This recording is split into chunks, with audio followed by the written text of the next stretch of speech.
하나님 말씀 보셨습니다. 하나님 말씀 마가복음 10장 18절 말씀 보셨습니다.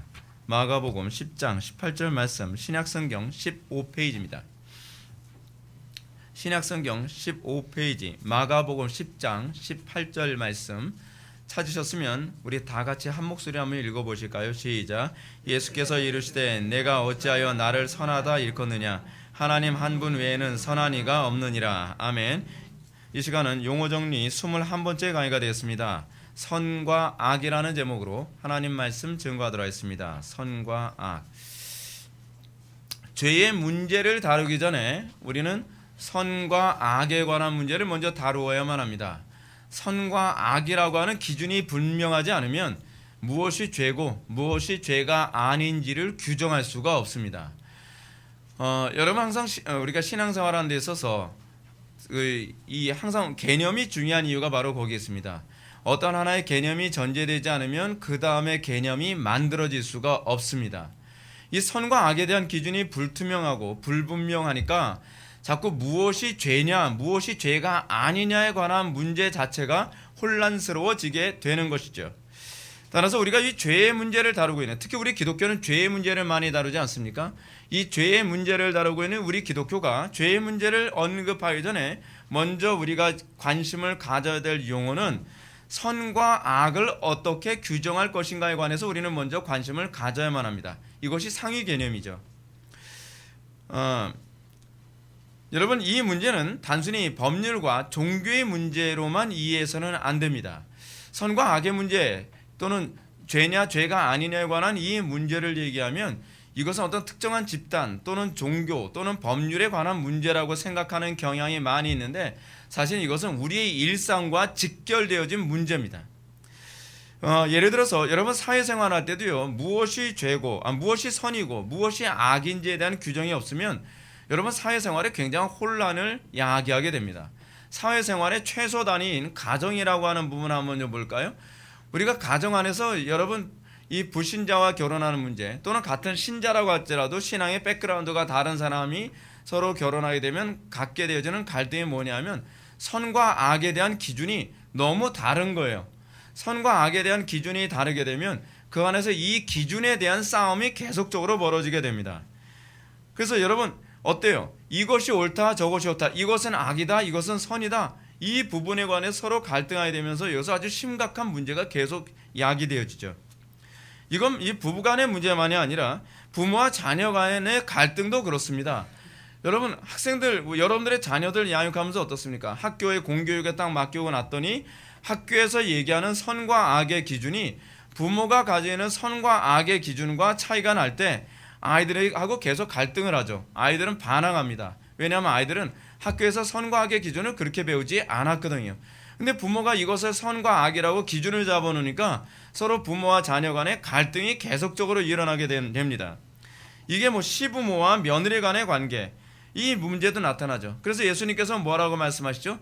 내가 세상에 화평을 주러 온 줄로 생각하지 말라. 화평이 아니요 검을 주러 왔노라. 왜 검을 주러 오셨다는 거죠? 예수님만이 선하신데 그 선하신 하나님이 선의 기준을 인간의 기준이 아닌 하나님의 기준으로 제시하고 나니까 가정의 불화와 분쟁이 일어나기 시작하는 겁니다. 우리는 대부분 어때요? 우리는 선과 악의 기준을 합의하려고 합니다. 갈등하기 싫어하니까. 너하고 나하고 갈등하지 않으려면 선과 악을 이렇게 합의하자. 그래서 선과 악에 대한 기준을 우리는 어떻게 해요? 굉장히 변증법적으로 이해를 하고 있죠. 그래서 우리가 서로 갈등하지 않는 한도 내에서의 선과 악을 합의시켜서 서로 그거로 그냥 조용히 암묵적으로 서로 갈등을 안 하면서 살아가려고 애를 씁니다. 근데 여러분 그렇게 하고 나면 어떤 문제가 발생하죠? 시간이 지나면서 부작용이라는 게 발생하게 됩니다. 하나님께서 규정한 선이라는 기준으로 살지 않고 서로 암묵적으로 자기가 선의 기준을 쌍방간에 서로 규정을 해버리는 거예요. 그랬더니 서로 갈등은 없었는데 갈등이 없는 대신에 부작용이라는 것이 생기기 시작을 하죠. 이 부작용이 생기면서 어떻습니까? 더 큰 문제가 야기되어집니다. 하나님께서 정하신 선의 기준으로 우리가 가지 않으면 우리는 이 부작용을 막을 재간이 없습니다. 근데 인간이 교만해가지고 스스로 합의 간에 선의 기준을 세울 수 있다고 생각을 하는 거예요. 선의 기준을 자기가 쌍방 간에 합의를 세우고 나니까 어떤 현상이 나타나요? 우리 소위 사회적으로 점점 붕괴되는 현상이 곳곳에서 발생하게 되는 것입니다. 여러분, 이처럼 선과 악을 규정하는 문제는 매우 중요한 문제이며 신중한 문제입니다. 선과 악의 기준을 합의로 세우면 안 됩니다. 선과 악은 절대적인 기준이 있어야만 합니다. 그 기준에 분명하게 서 있을 때에 우리는 우리의 삶에 나타나는 수많은 부작용과 어두움을 최대한 막을 수가 있는 것이죠. 여러분, 이 선과 악에 관한 문제는 사실은 철학에서 아주 중요하게 다룬 문제이기도 합니다. 철학에서 선과 악을 과연 어떻게 규정했을까요? 물론 그 헤겔 이후에는 선과 악의 기준을 완전히 무너뜨려 버리고 말하는데, 헤겔 이전에는 선과 악에 대한 기준에 대해서 관심이 상당히 많았습니다. 우리가 잘 알고 있는 것처럼 여러분, 플라톤 같은 경우에는 선과 악을 어떻게 규정했습니까? 플라톤 같은 경우는 선과 악을 물질은 악이고 그리고 영은 선하다라고 이렇게 규정을 했습니다. 근데 이렇게 규정을 하게 되면 아주 심각한 문제가 발생하죠. 어떤 문제가 발생하죠? 악한 영도 이걸 악이라고 규정하기가 어려워지게 되는 거죠. 그러니까 플라톤의 관점에서 봤을 때는 악한 영이라는 개념은 나올 수가 없는 거예요. 그러니까 왜냐하면 영은 선하고 육은 악이라고 보게 되기 때문에 그런 것이죠. 근데 이 개념이 교회 안에 들어오면서 어떤 문제가 발생합니까? 종교적인 것과 비종교적인 것을 선과 악으로 규정하게 됩니다. 이게 누구한테 영향을 받았다고요? 플라톤한테 영향을 받은 거죠.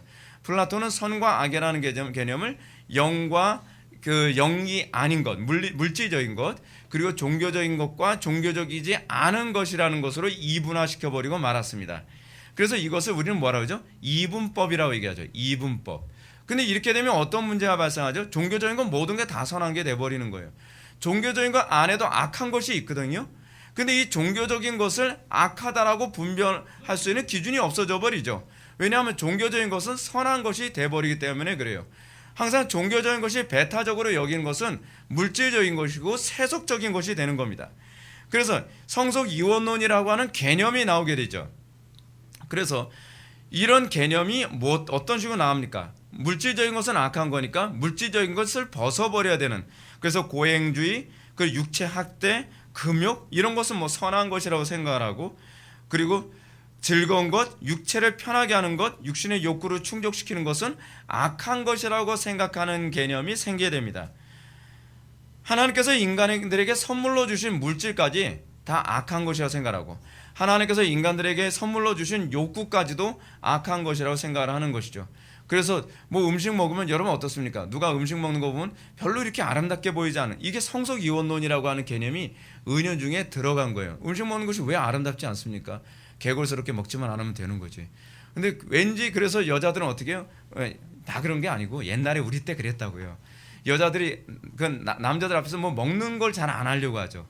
왜요? 자기는 이슬만 먹고 사는 것처럼 보이고 싶은 거죠. 그래서 신비주의를 자꾸 보여주죠. 근데 그것이 아름답지 않다고 생각하는 것은 사실은 플라톤주의적인 영향이 은연중에 사람들한테 들어간 거예요. 그래서 하나님께서 주신 정상적이고 그리고 고유한 욕구조차도 이걸 자꾸 악이라고 규정하게 됨으로써 이것을 자꾸 혐오스럽게 생각하는 경향성이 자꾸 나타나게 되는 것입니다. 플라톤 이전에 또 한 사람 한번 살펴봅시다. 프로타고라스라고 하는 사람이 있습니다. 제가 자꾸 철학을 얘기하는 이유가 뭐냐면 철학이 우리가 같이 갈 대상이 아니기 때문에 여러분들한테 설명해 주기 위한 거예요. 그래서 골치 아파도 좀 알아야 돼요. 이 프로타고라스 같은 경우는 어떻습니까? 프로타고라스는 선과 악을 주관적인 것으로 이해했습니다. 그래서 제가 여러분한테 말씀드렸죠. 프로타고라스가 한 말이 뭐라고요? 인간은 만물의 척도다. 인간이라고 했을 때 그 인간은 누구를 얘기하는 거죠? 개개인을 얘기하는 거죠. 개개인으로서 인간은 만물의 척도예요. 그래서 어떻게 해요? 내가 선이면 선인 거고 네가 선이면 선인 거지, 너의 선을 나한테 강요하지 마. 네가 선하다고 생각하는 것이 나한테 악하면 그건 악이야 라고 하는 거예요. 이게 도대체 뭐가 되는 거죠? 선과 악의 기준이 다 주관적인 것이 돼버리는 거예요. 그래서 다른 사람이 선하고 다른 사람이 좋은 거면 우리는 어떻게 해요? 요즘에 우리는 프로타고라스의 영향을 받은 시대에 살고 있거든요. 우리는 이거 뭐라 그러죠? 저희 포스트 모더니즘이라고 하죠. 푸자도 굉장히 비슷하네요.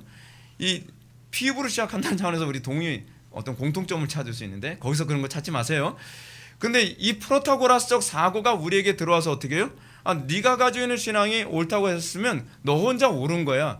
네가 가지고 있는 신앙을 나한테 강요하지 마라고 하는 이런 사고가 점점 팽배해져 있죠. 이게 새롭게 생긴 사고가 아닙니다.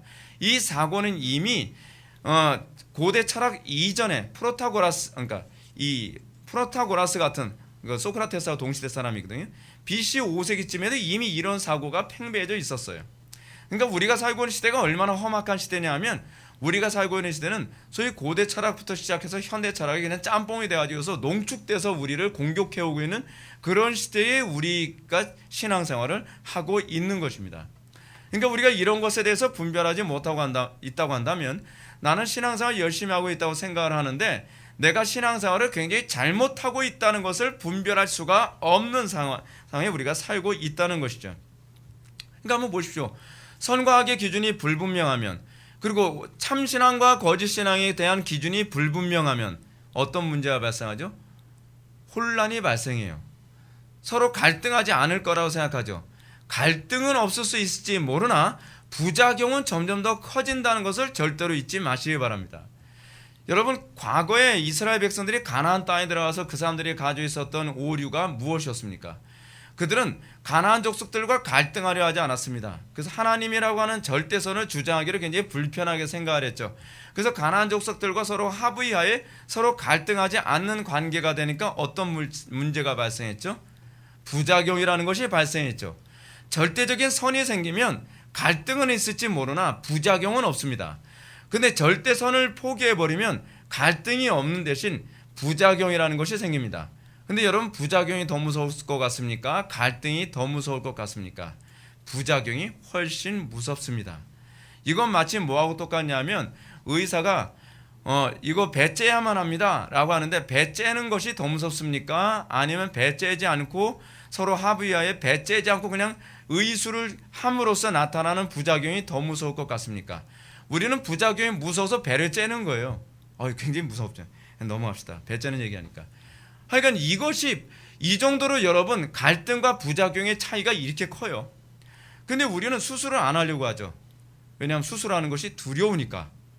근데 이 수술을 안 하게 되면 오게 되는 부작용은 더 크다는 것을 인식을 못해요. 이것이 우리 기독교인들이 가지고 있는 현명성이거든요. 우리가 왜 세상과 갈등하면서도 이것이 진리다, 이것만이 참 선이다라고 우리가 얘기하는지 아십니까? 이것을 포기해버리면 사회적 부작용이 전체를 다 전복해 갈 거라는 걸 우리가 알기 때문에 그렇습니다. 그래서 우리는 굉장히 정정당당해야 돼요. 비겁해서는 안 됩니다. 두려워도 정면 승부하는 법을 배워야만 합니다. 그렇게 해서 우리는 세상에 복을 받게 만드는 역할을 감당하는 것입니다. 자, 선과 악의 문제가 성경을 통해서 세상 사람들에게 규정이 되면 사람들에게 이제 이런 얘기합니다. 그러면 성경이 얘기하는 선과 악을 규정하게 되면, 그러면 악의 기원은 어디에 있느냐라는 질문을 던지게 됩니다. 그래, 선이 하나님께 있다고 치자. 그러면 악의 기원은 어디 있어? 라는 이 질문이 당연히 나오게 되는 것이죠. 선의 기원은 하나님이라고 하는 것에 관해서는 우리는 고민의 여지가 없죠. 왜요? 하나님은 당신 스스로 선이시기 때문에 그렇습니다. 하나님 자체가 선이에요. 그러니까 선의 기준이 하나님이라는 얘기입니다. 쉽게 얘기해서요. 근데 선의 기준이 하나님이고, 그리고 모든 선이 하나님에게서 나왔다. 그래서 우리는 윤리 도덕, 하나님은 윤리적인 존재라고 보지 않습니다. 하나님은 윤리 자체예요. 하나님을 윤리적인 존재라고 얘기한다면 하나님은 또 다른 기준에 의해서 윤리를 지키는 분이 되어버리는 것이죠. 그러니까 하나님은 윤리 자체예요. 그래서 하나님이 하시는 모든 것은 선하다라고 우리는 그렇게 규정을 합니다. 자, 그러면 악은 그러면 어디서 나오냐? 악의 기원이 어디 있느냐에 관한 문제가 발생하게 되죠. 악은 간단하죠. 하나님의 속성에 위배되는 것이 악입니다. 그럼 하나님의 속성에 위배되는 것이 악이면 악은 하나님으로부터 나올 수 없다고 하는 것이 논리적으로 성립이 되죠. 근데 문제는 뭐냐면, 하나님으로부터 나올 수 없는데 어떻게 존재하느냐에 관한 문제가 발생하게 됩니다. 이게 이제 논리학적 문제가 되는 거예요. 그렇죠? 하나님은 절대선인데, 그렇기 때문에 절대선이기 때문에 하나님에게서는 악이 나올 수 없다. 이게 맞는 얘기죠. 그렇죠? 하나님에게서는 악이 나올 수 없는데 하나님에게서 나오지 않는 것이 어떻게 존재할 수 있느냐에 관한 이 복잡한 골치 아픈 얘기가 또 나와요. 이것 때문에 졸지 마세요. 그냥 들으세요. 예.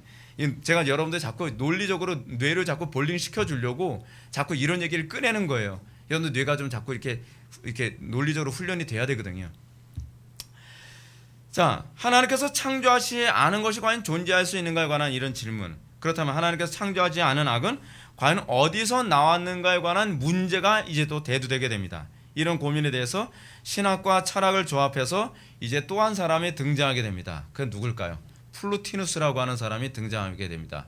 플루티누스라는 사람이 소위 신플라톤주의라고 하는 철학으로 이제 접근해야 되는데, 신플라톤주의는 뭐냐면 필론의 이 종교죠. 필론의 신비주의와 또 철학의 플라톤주의를 또 짬뽕을 해요. 여러분 제일 그러니까 음식 중에서 짬뽕 먹지 마세요. 항상 이게 섞는 거 위험합니다. 이 항상 교회사 안에서 보게 되면 이 섞는 사람에 의해서 교회가 복잡해지기 시작했어요. 교회사 안에서 잘 섞는 사람이 하나 있었죠. 누구죠? 토비즘 누구예요? 이 토마스 아퀴나스. 토마스 아퀴나스가 또 짬뽕의 대가였어요. 그래서 누구예요? 아리스토텔레스주의와 어거스틴주의를 섞어가지고서 로마 가톨릭이라고 하는 이 괴물이 만들어지게 됐습니다. 뭐든지 섞어요, 이 사람은. 근데 그 섞는데 그 이전에 또 나왔던 사람이 하나 있죠. 이 사람이 바로 플로티누스입니다. 플로티누스도 신학과 철학을 섞을 수 있다고 믿었어요. 그래서 절대선이신 신으로부터 정신이 나오고, 정신에서 영혼이 나오고, 영혼에서 육체가 나온다고 봤습니다. 그럼 여기서 악은 무엇이냐? 악은 이렇게 보는 거예요. 그러니까 영혼에서 육체 쪽으로, 물질적으로 가면 이것이 악이고, 그리고 영혼에서 정신으로 가까워지면, 정신의 다른 말로 누스라고 하거든요. 뭐 자꾸 나온 거 같잖아요. 누스. 그렇죠? 아니오즘은 그렇게 외우라는 얘기예요. 이 누스에 가까워지면 이것이 선이라고 생각한 겁니다. 그러면 어떤 문제가 발생하냐면 선과 악에 대한 개념이 모호해져 버리죠. 그렇죠? 그리고 이 악이 그러면 어디서 나왔다라고 얘기하냐면 신에게서 나왔다라고 보는 거예요. 왜냐하면 신에게서 그 정신이 나오고, 정신에서 영혼이 나오고, 영혼에서 물질이 나오는 건데, 이것이 상승하게 되면 선이 되고 하강하게 되면 이 악이 되니까 결국 악이 어디서 나왔다라고 이 플루티누스는 주장하는 거예요? 신에게서 나왔다라고 하는 거예요. 물론 그들이 생각하는 신의 개념은 아무래도 필론에게 영향을 받았으니까 하나님에게서 나왔다라고 그렇게 생각하겠죠. 여러분, 이런 식의 사고가 사람들한테 굉장히 팽배해져 있어요. 왜 제가 이런 얘기를 하냐면, 이런 식의 사고는 또 나올 수 있는 사고고 지금도 외쳐지고 있는 사고이기 때문에 그래요. 지금도 아마 이런 얘기하게 되면 또 미혹돼가지고 홀라당 넘어갈 기독교인들이 굉장히 많을걸요. 자, 그렇게 되면 악은 결국 절대적인 선인 신으로부터 나오기 때문에 악은 선이 나타나는 또 다른 방식이라는 논리적 구조를 가지게 되죠. 그래서 나오는 것이 데미안의 아프락사스 같은 논리가 사람들한테 설득력 있게 먹혀들게 되는 거예요. 아프락사스가 뭐냐고요? 아프락사스는 선과 악이 공존하는 신비의 새라고 하는 이 고대 어떤 신화 같은 데서 나온 얘기인데요. 이런 식으로 사람들이 생각하게 되는 거죠. 그러면 성경은 선과 악을 어떻게 규정하고 있는가? 성경은 하나님만이 선하시며 하나님만이 선 자체로 규정하고 있죠. 그 근거가 오늘 보면 마태복음 10장 18절 아닙니까? 예수께서 이르시되 내가 어찌하여 나를 선하다 일컫느냐? 하나님 한 분 외에는 선한 이가 없느니라 라고 얘기하고 있습니다. 하나님만이 선하십니다. 하나님만이 선하시다는 것은 하나님이 선의 그 근원이라는 얘기죠.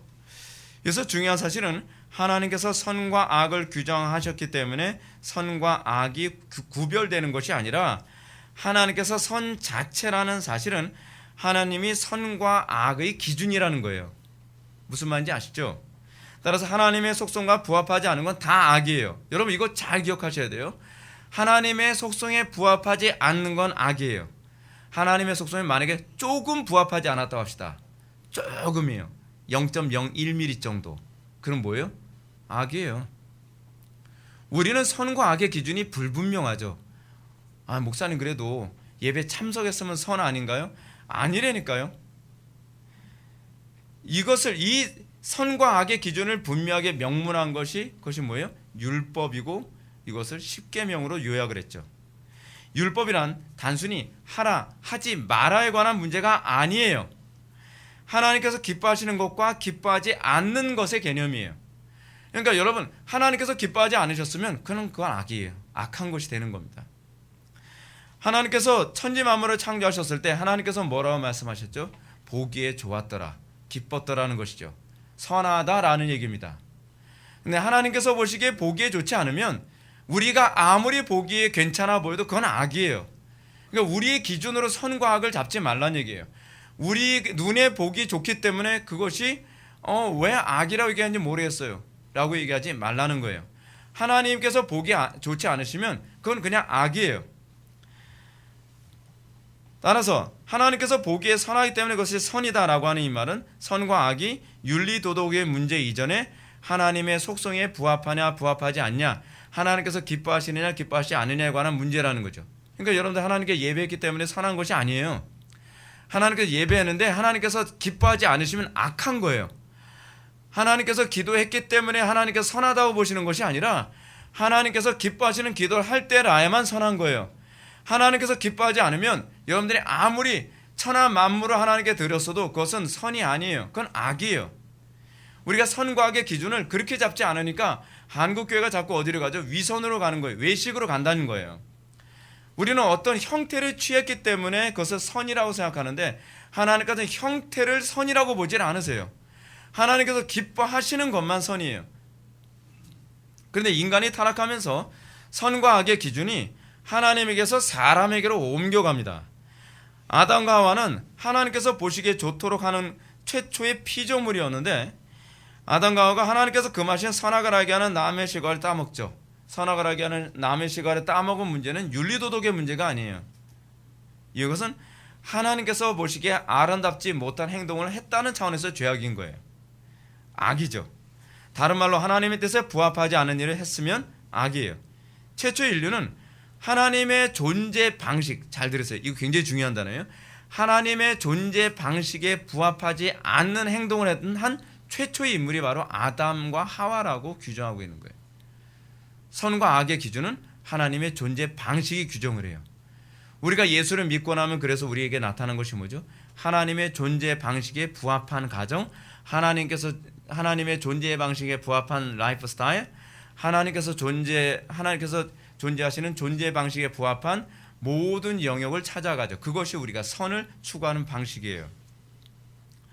근데 선악의 문제는 여기서 끝나지 않죠. 더 심각한 문제는 아담과 하와는 이제 선악의 기준을 하나님에게서 찾지 않고 자기에게서 찾아요.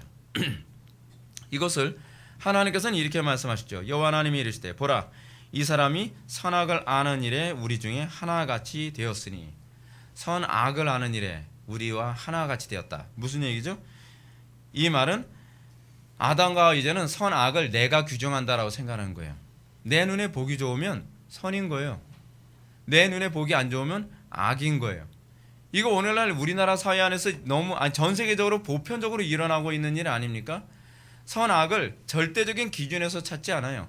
선악의 기준을 제가 서론에서 말씀드렸던 것처럼 내 개인적 감정, 내 개인적 안목, 내가 이제껏 배웠던 학습된 습관들, 이런 것에서 선악을 규정하기 시작을 하죠. 그래서 강단에서 아무리 성경적으로 설교를 해도 내 감정이 안 맞으면 그냥 악인 거예요. 그냥 생각도 안 해요. 그냥 악이에요. 왜요? 내 감정이 안 맞으니까. 그리고 내 경험에 안 맞으니까. 내 생각에 안 맞으니까.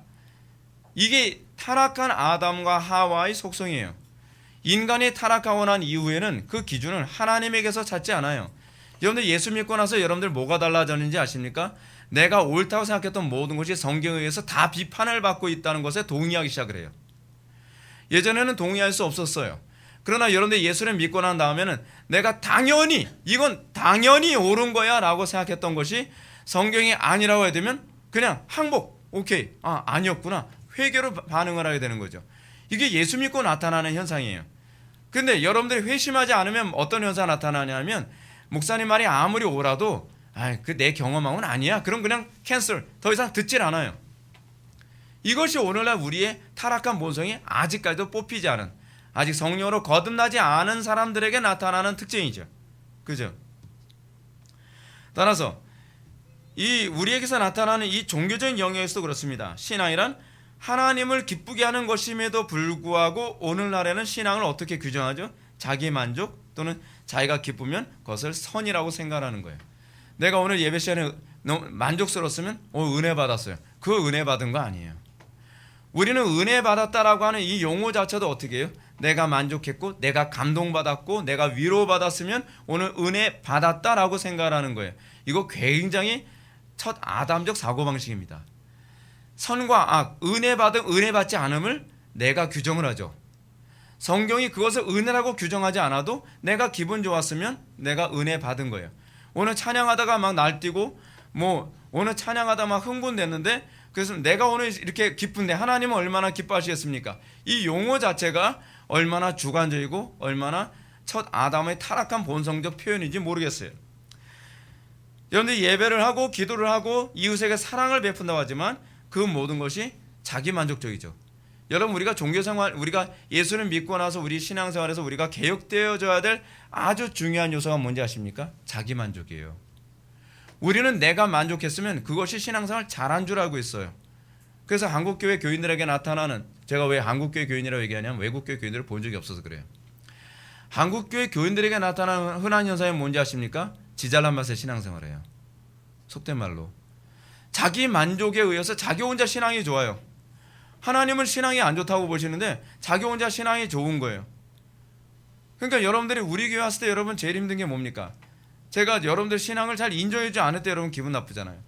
아니 제가 인정해 주는 것이 아니라 성경의 기준을 전 여러분한테 말씀드리는 거예요. 다른 교회에서 여러분들 아무리 신앙이 좋았다라고 얘기한다 할지라도 그거는요 별로 의미가 없어요. 하나님께서 성경으로 규정해 주는 것이 아니라고 한다면 그건 신앙이 아니고 그것은 좋은 신앙이 아니에요. 여러분들이 다른 교회에서 아무리 난다 긴다 하는 직분을 다 가졌다 한다 할지라도 아무리 여러분들이 목사라는 직함을 가졌다 한다 할지라도 그 신앙이 하나님께서 기뻐하시는 것이 아니면 그건 악이에요. 너무 지나치다고요? 아니 그것이 성경이에요. 성경은 냉정해요. 성경은 칼로 무썰듯이 선이 분명해요. 자기 만족과 자기 열심 가지고 종교 생활하고서 그것을 신앙을 좋은 것이라고 생각하지 마십시오. 그건 우상 숭배를 잘하는 사람일 수 있어요. 이런 태도가 철학으로 그대로 나타난 것이 앞에서 언급한 프로타고라스가 선과 악의 기준을 개개인에게 적용시킨 거죠. 그렇죠? 프로타고라스의 관점에서 봤을 때 어때요? 뭐가 신앙이 좋은 거예요? 개별자가 신앙이 좋은 거예요. 내가 좋으면 내가 은혜 받은 것이고 내가 신앙생활 잘했으면 난 신앙생활 잘한 거예요. 목사가 내 신앙 판단하지 말라는 거예요. 이게 오늘날 한국교회 교인들의 오만함이거든요. 오늘날 교인들은 어때요? 교회 와서 목사의 목양을 안 받으려고 들어요. 왜 그런지 아세요? 난 내 신앙 내가 좋으니까요. 목사가 내 신앙 판단하지 말라는 거예요. 이게 오늘날 한국교회 교인들이 얼마나 심각하게 썩었는지를 알 수 있는 거죠. 성경의 기준을 가지고 내 신앙이 잘못됐으면 그때그때마다 개혁하고 회개하고 정상적인 궤도로 들어올 생각을 해야 되는데 아니 내가 만족하고 내가 신앙생활 열심히 하고 내가 열심히 교회 생활 다니면 교회 생활 잘하면 이거 신앙 아니냐는 거예요. 근데 제가 보기에는 신앙이 아니에요. 그건 우상 숭배죠. 자기 만족이에요. 그러니까 많은 사람들이 종교 생활을 자기 만족적으로 신앙 생활을 하죠. 그리고 많은 사람들이 해결적 사고방식을 가지고 있죠. 선과 악은 상대적이라고 생각을 하는 것이죠. 그리고 이 개념이 이제 20세기 들어와서 여러분들 못 들어본 이름 아는 사람은 알겠지만 미셸 푸코라고 하는 사람에 의해서 또 더 심각하게 왜곡되기 시작해요. 미셸 푸코라고 하는 사람은요 선과 악이 시대와 지역적인 것이라고 이 사람은 생각을 해요. 시대에 따라서 선과 악의 기준이 달랐다는 거예요. 그리고 지역에 따라서 선과 악의 기준이 달랐다는 거예요. 선과 악이 없다는 게 아니라 있긴 있는데 선과 악은 시대에 따라서도 다른 것이고 지역에 따라서도 다른 건데 왜 그 지역에 따른 어떤 특정한 종교나 특정한 지역의 선과 악의 기준을 왜 다른 지역과 다른 시대 사람들에게도 강요하냐고 얘기하는 거예요. 여러분 이게 사람들이 좀 미쳐가는 거예요. 아담에게서 영향을 받은 그 미친 사고방식이 이제는 미셸 푸코 같은 사람들에게서 오면서 더 미쳐가기 시작을 하는 거죠. 근데 머리가 좋게 얘기하니까 사람들이 막 거기에 넘어가요. 넘어가면 안 돼요. 철학자들이 생각하는 선과 악의 문제는 이 정도만 살펴보고 선과 악의 문제가 하나님의 기준으로 하고 있다면 그러면 악은 창조된 것이 아니라 하나님의 속성에서 벗어난 것이다라고 하는 이 말이 어떻게 성립되는가에 관해서 한번 좀 살펴봅시다. 우리가 이 부분을 염두에 두지 않으면 자꾸 악의 태생을 자꾸 찾아요. 하나님이 모든 것의 창조자이기 때문에 어떻게 하나님이 창조하지 않은 것이 없을 수 있냐라고 하는 이런 질문을 자꾸 던지게 되죠. 이러한 의문에 대한 신학적 대답은 이것입니다. 악이란 존재하지 않는 것이라는 사실이에요. 하나님은 모든 존재함의 근원입니다. 근데 하나님은 모든 존재함의 근원인데 악은 존재하지 않는 것이에요. 창조하지 않았기 때문에. 그럼 이렇게 얘기합니다. 아니 창조하지 않는데 어떻게 존재하냐? 아니 존재하지 않는다니까요. 악은 존재하지 않는 거예요. 악도 하나님의 창조물이라는 생각은 사실은 신플라톤주의, 이 플로티누스의 사고가 우리는 배우지 않아도 우리는 그렇게 사고해요. 여러분 철학 대단하다고 생각하죠? 대단하다고 생각하지 마세요. 그냥 여러분들은 그냥 생각하는 게 다 그렇게 생각해요. 그런데 학문적으로 배우려니까 골치 아프죠? 그냥 여러분들이 그냥 생각하는 게 그거예요. 그걸 학문적으로 정리해서 우리가 머리 나쁜 사람이라고 자꾸 괴롭히고 있는데 그 사람들이 머리가 좋은 게 아니라요. 우리도 똑같이 생각하는데 그 사람들이 조금 다른 게 있다면 그거를 어렵게 말을 만들어서 우리를 비참하게 만드는 것뿐이에요. 그냥 그 차이예요. 그러면 어떻게 하나님께서 창조하지도 않은 것이 존재할 수 있느냐? 이 질문을 한번 해봅시다. 오늘 이 얘기는 굉장히 중요한 질문이기 때문에 어려워도 우리 청소년들 그냥 귀담아 들으세요. 이 귀담아 듣는데 어렵다 그러면 다시 반복해서 들으셔야 돼요. 왜냐하면 이건 굉장히 중요한 얘기예요. 인생을 살아가면서 분명히 또 충돌을 일으켜야 될 질문이기 때문에 그래요. 자, 그러면 존재하지 않은 것이 어떻게 존재할 수 있느냐? 존재하는 모든 것이 하나님의 창조에 의존하고 있다고 한다면, 악이 존재하는 실체라고 한다면 자동적으로 악의 기원은 하나님에게서 나와야 되는데 어떻게 하나님에게서 기원하지 않은 것이 존재하는가? 또는 존재하지 않는 것이 어떻게 하여간 악을 존재하냐 존재하지 않느냐에 관한 문제, 악이 존재한다고 얘기하는 것은 만유교적 사고에서 나온 거예요. 그냥 이렇게 이 정도만. 우리가 분명히 염두에 둬야 될 전제가 있는데 그것은 하나님만이 창조주시라는 점, 이거 전제예요. 제가 왜 자꾸 전제를 얘기하냐면 우리는 전제주의적 사고를 해요. 전제가 잘못되면 모든 사고는 다 틀려버리거든요. 그래서 우리가 첫 번째 전제로 삼아야 되는 것은 하나님께서 모든 것의 창조주시라는 점, 그리고 마귀와 하나님을 동등한 대립의 관계의 창조주 관계로 봐서는 안 된다는 것. 왜냐하면 우리는 이렇게 생각할 수 있기 때문에 그래요. 그럼 악은 하나님으로부터 나온 것이 아니면 악은 마귀로부터 나온 것일 수 있지 않느냐에 관한 얘기가 나와요. 근데요, 마귀가 나오기 이전에 이미 악이라는 개념은 존재했어요. 그렇기 때문에 마귀가 나오는 거예요. 왜냐하면 마귀는 원래 천사였기 때문에. 천사가 타락해서 마귀가 된 거잖아요. 그러니까 마귀가 악을 만든 것이 아니라는 것이 이미 입증이 되는 거죠. 그렇죠? 자, 만약에 마귀에 의해서 악이 나왔다고 한다면 마귀는 창조적 기능을 가지고 있다는 얘기가 돼요. 근데 마귀는 창조적 기능이 없어요. 자, 우리가 성경을 생각했을 때 마귀가 악의 기원이 아니라 우리는 악의 결과라고 우리는 생각해야만 합니다. 그렇다고 해서 하나님이 악의 기원도 아니죠. 왜냐하면 하나님은 존재 속성상 한 점의 악이나 어둠도 없는 분이시기 때문에 그래요. 그래서 하나님의 존재 속성상 악이나 어둠이 나올 수가 없어요. 어디에 그 얘기가 나오죠? 야고보서 1장 17절에 그 얘기가 나오죠. 각양 좋은 은사와 온전한 선물이 다 위로부터 빛들의 아버지께로부터 나오나니 그는 변함도 없으시고 회전하는 그림자도 없으시니라. 이렇게 말하면 기원도 없는 악이 어떻게 존재할 수 있느냐라는 질문을 또 하게 됩니다. 이 질문에 대한 대답은 간단하죠. 악이란 선하지 않음을 의미하기 때문에. 이거 무슨 궤변 같은. 악이란 선의 반대 개념이 아니에요. 악의 개념은 독립적으로 존재하는 개념이 아니에요. 여러분, 빛은 독립적으로 존재하죠. 선도 독립적으로 존재합니다. 근데 어둠이나 악은 독립적으로 존재하지 않아요. 그러니까 빛이 있기 때문에 어둠이라는 개념이 나오는 거죠. 그렇죠? 그러면 여러분, 어둠이란 개념이 어떻게 나오는 거죠? 빛이 존재하지 않는 영역을 어둠이라고 얘기하는 거죠. 다시 얘기한다면 선하지 않으면 그것이 악이라는 개념은 나오는 거예요. 없는 것을 표현하는 방식이죠. 그래서 여러분, 죄를 헬라어로 뭐라고 얘기한다고요? 하마르티아라고 얘기하죠. 하마르티아가 뭡니까? 관역에서 벗어나는 거잖아요.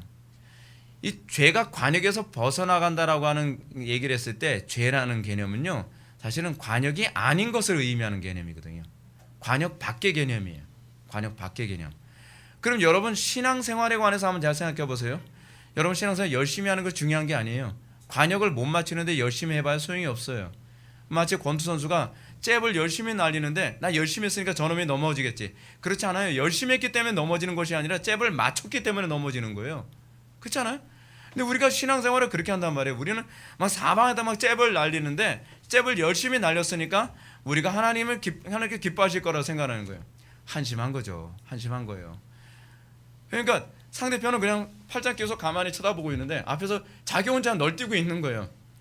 그거 얼마나 웃깁니까? 코미디 아니에요? 근데 우리가 신앙생활을 그렇게 하고 있어요. 관역을 하나도 맞추지 않으면서 난 하나님이 기뻐하시는 선을 행하고 있다고 생각하고 있는 것이죠. 근데 이게 악이에요. 이게 악. 따라서 이 어둠이란 개념은 존재가 아니라 존재가 없는 것을 굳이 표현하려고 하다 보니까 나온 개념이에요. 이게 악의 개념이죠. 선이라고 하는 것이 존재하는데 존재하는 선이 아닌 것을 설명해야 되니까 악이라는 개념이 나온 거예요. 마치 이거와 똑같죠. 빛을 딱 비췄는데 여러분 빛이라는 것 개념은 독립적으로 존재하는 개념인데 빛을 비췄더니 그림자가 생겨요. 그림자 생기는데 용어가 없어요. 빛이 비춰지지 않는 영역이 생겼어요 라고 얘기하니까 그것을 사람들이 뭐라 하냐면 이걸 그림자라고 하자라고 얘기하는 것이 그래서 나온 게 그림자 아닙니까? 그렇지 않으면 뭐라고 얘기해요? 빛이 비춰지지 않는 영역이라고 계속 이렇게 얘기해야 돼요. 그러니까 이거를 한 단어로 만들자. 그 뭐예요? 그림자라는 거죠. 악이라는 개념도 그거 아닙니까? 선하지 않은 이 모든 것을 악이라고 얘기하는 것이죠. 하나님께서 기뻐하지 않은 모든 영역을 악이라고 얘기하는 거예요. 이거는 없는 것에 대한 표현이죠. 따라서 악이란 뭐예요? 하나님을 모시지 않은 상태, 하나님의 통치를 받아들이지 않은 벗어난 반역의 상태, 또는 악은 생명이 없는 상태 또는 죽음의 의미로도 나타나죠. 그죠? 가장 중요한 개념은 악은 그 자체로 존재 없음을 의미한다는 거예요. 여러분 악의 이 개념이 아주 무서운 겁니다. 악의 개념이. 악이 동반하는 결과는 그래서 모든 걸 존재 없게 만드는 거예요. 이게 악의 개념이에요. 모든 걸 파괴하죠. 모든 질서를 무너뜨리죠. 기존에 있었던 모든 것을 허물어 버리죠. 그래서 악이 들어가면 모든 건 다 없어져 버려요. 마치 블랙홀 같이 그렇게 돼 버리는 거죠. 그래서 악한 자들이 시대를 건설하고 어둠이 지배하는 세상을 만들겠다고 하는데 악은 만들 수 있는 기능이 없어요. 악은 모든 걸 파괴해요. 악은 모든 것을 없애버리고 모든 것을 소멸시켜버리죠. 그래서 악이 들어가면 모든 것이 점점 소멸되어지고 없어지는 것으로 나타나는 겁니다. 악이 할 수 있는 것이라는 것은 스스로를 소멸하는 것밖에는 할 수 있는 게 없어요. 그렇기 때문에 여러분들 가정이나 여러분들 삶이나 이 사회에 악이 들어설 자리를 만들지 않도록 해야 되는 이유가 바로 거기에 있는 겁니다. 악이 들어가면 모든 건 없어지게 돼요. 그러므로 악이 가득하면 가정이 사라지죠. 요즘 어떻습니까? 사람들이 죄를 범하니까 가정이 점점 없어지기 시작하잖아요. 결혼을 안 하려고 들죠. 그렇죠? 그리고 자녀를 안 낳으려고 하죠. 그리고 이혼이 급증하죠. 점점 가정이 파괴되어지죠. 동성애가 자꾸 창궐하죠. 뭐예요? 하나님께서 창조하시는 가정이라고 하는 질서, 가정이라는 개념 자체가 송두리째 없어져요. 그래서 여러분 지금 어떤 현상까지 나타나고 있죠? 가정이라는 개념을 없애기 위해서 부모라고 하는 단어까지도 이제는 없애려고 해요. 그게 악의 특징이에요. First parents, second parents라고 하는 용어로 모든 걸 바꿔가죠. 그게 악의 특징이에요. 악은 모든 것을 다 소멸시켜가는 특성을 가지고 있어요. 이건 뭐 특이한 것도 아니에요. 그게 그 본성이에요. 그래서 악이 들어가면 기존에 있던 모든 것들이 다 없어져요. 나중에 뭐가 없어지죠? 국가도 없어져요. 이게 블랙홀 같아요. 그래서 여러분 로마가 멸망하게 된 원인을 뭐라고 얘기합니까? 죄 때문이라는 거예요. 악 때문이에요. 악이 한 나라에 딱 들어가면 여러분 그 블랙홀 그렇지 않나요? 조그만 블랙홀 하나가 지구 전체까지도 삼킬 수가 있어요. 그게 악이 가지고 있는 특징이라는 것이죠. 따라서 우리는 악과 싸우되 우린 죽기까지 싸울 자라는 그런 태도를 견제해야 돼요. 우리는 그걸 위해서 부름받은 존재. 그게 선이에요. 따라서 선이 들어오면 어떤 현상이 나타납니까? 파괴된 가정이 회복돼요. 죽은 영혼이 살아나요. 병자가 건강해져요. 사회가 번영하게 돼요. 정체성이 회복되어져요. 혼돈이 정돈돼요. 질서와 기쁨이 다시 회복돼요. 어둠이 떠나고 밝게 돼요. 선의 특징이 그거예요. 선이라고 하는 것은 단순히 윤리도덕의 문제가 아니에요. 윤리도덕이라 그 선의 문제는 하나님을 기쁘시게 하는 거예요. 하나님을 기쁘시게 해드리면, 그리고 하나님의 속성에 부합한 삶을 살면 모든 것이 자동적으로 회복되는 거예요. 성경의 가르침처럼 악의 결과인 죄가 가져다주는 싹은 뭐죠? 사망이죠. 그러나 선이 가져다주는 것은 생명과 평안이에요. 이것이 바로 성경이 가르치는 특징이죠. 따라서 히브리서 2장 14절의 말씀처럼 마귀는 사망으로 말미암아 사망의 세력을 잡은 자라고 얘기합니다. 따라서 그리스도께서 이 세상에 오신 이유는 이렇게 악을 통해 사망으로 사람들을 파괴하는 마귀의 일을 멸하기 위해서 오신 것이죠. 그렇죠? 무엇으로요? 생명과 평안으로 명하라는 거예요. 성경은 선과 악의 관계를 존재와 존재 없음, 생명과 사망, 빛과 어둠이라고 하는 일관성 있는 구도로 우리를 가르치고 있습니다. 사도 바울은 육신의 생각은 사망이요 영의 생각은 생명과 평안이라고 얘기했죠. 물론 문맥상 여기서 육신이라는 개념은 물질의 개념이 아닙니다. 영이라는 개념은 또 비물질의 개념이 아니에요. 여기서 육신이라는 개념은 악의 개념이고, 그리고 영이라는 개념은 선을 의미하는 개념이죠. 그러므로 바울은 성도를 빛의 자녀라고 언급하고, 그리고 불신자들을 어둠의 자녀라고 규정을 합니다. 너희가 전에는 어둠이더니 이제는 주 안에서 빛이라, 빛의 자녀들처럼 행하라 라고 가르치고 있습니다. 그럼 빛의 자녀처럼 행하는 게 뭔지 알겠죠? 건설하는 거죠. 하나님의 마음에 쏙 들게 살아가는 거죠. 하나님의 속성에 부합한 삶을 살아가는 거죠. 이게 빛의 자녀처럼 살아가는 겁니다. 그러므로 구원받은 성도들이 어둠의 자녀처럼 살아간다는 것은 불가능합니다. 빛의 자녀들로 부름받은 성도는 그의 삶 속에서 어둠과 파괴와 죽음을 불러오는 존재로 살 수 없습니다. 그리스도 안에 있으면 새로운 창조가 일어납니다. 그러나 그리스도 밖에 있으면 모든 창조를 파괴시킵니다. 이게 바로 그리스도인과 비그리스도인의 아주 근본적인 차이입니다. 만일 누구든지 그리스도 안에 있으면 그런 새로운 창조라, 옛것은 지나가고 새것이 왔도다. 이것이 성경의 가르침 아닌가요? 빛의 자녀는 옛적 삶을 청산하고 생명과 평안과 빛과 존재의 가득함을 동반하는 것이 정당합니다.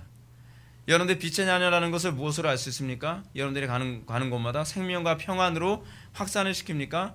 아니면 여러분들이 가는 곳마다 오히려 파괴되어지고, 그리고 어두워지고, 그리고 존재가 희미해져 갑니까? 여러분들의 열매로 나무를 알 수 있죠. 그래서 예수 믿어야 된다는 이유가 바로 여기에 있는 겁니다. 천국 가냐 지옥 가냐에 관한 문제 이전의 문제예요. 성경의 관점에서 볼 때 선과 악은 윤리적 근거를 위해서 존재하는 것이 아닙니다. 율법을 지키느냐 지키지 않느냐에 관한 이런 문제도 아닙니다. 하나님을 존중하고 하나님의 뜻을 찾으며 하나님의 영광에 참여하려는 태도가 선이고, 그렇지 않다면 악이에요. 아무리 도덕적으로 살아도 악이에요. 그 사람이 아무리 윤리적으로 잘 살아도 그것은 악이에요. 율법을 아무리 잘 지켜도 악이란 말이에요. 선이란 무엇이냐면 항상 하나님의 뜻을 찾고 하나님의 속성에 부합한 삶을 살아가는, 그것을 명문에 한 것이 율법일 뿐이지, 율법을 지키는데 하나님의 뜻에 무관심하고 하나님의 속성에 참여하는데 무관심하다면 그것은 선한 게 아닌 거예요. 우리가 선과 악을 이해를 잘 못하고 있어서 이 지경이 된 거죠. 지금요. 선이 이렇게 규정될 때 성도는 생명과 빛과 창조의 회복이 충만한 존재임을 비로소 보게 될 것입니다. 자, 선과 악의 정의. 선이란 하나님의 속성에 온전히 부합하는 것이고, 악이란 하나님의 속성에 조금이라도 벗어나는 모든 것이라고 할 수 있습니다. 기도하시겠습니다. 사랑이 많으신 하나님, 우리가 선과 악에서 어느 편에 설 것인지 다시 한번 생각하게 하여 주옵소서. 우리가 선의 기준을 더욱더 선명하고 분명하게 잡게 하여 주시고, 우리가 가는 곳마다 생명과 평강으로 통치하게 하여 주옵소서. 예수님의 거룩하신 이름으로 기도 올립나이다. 아멘.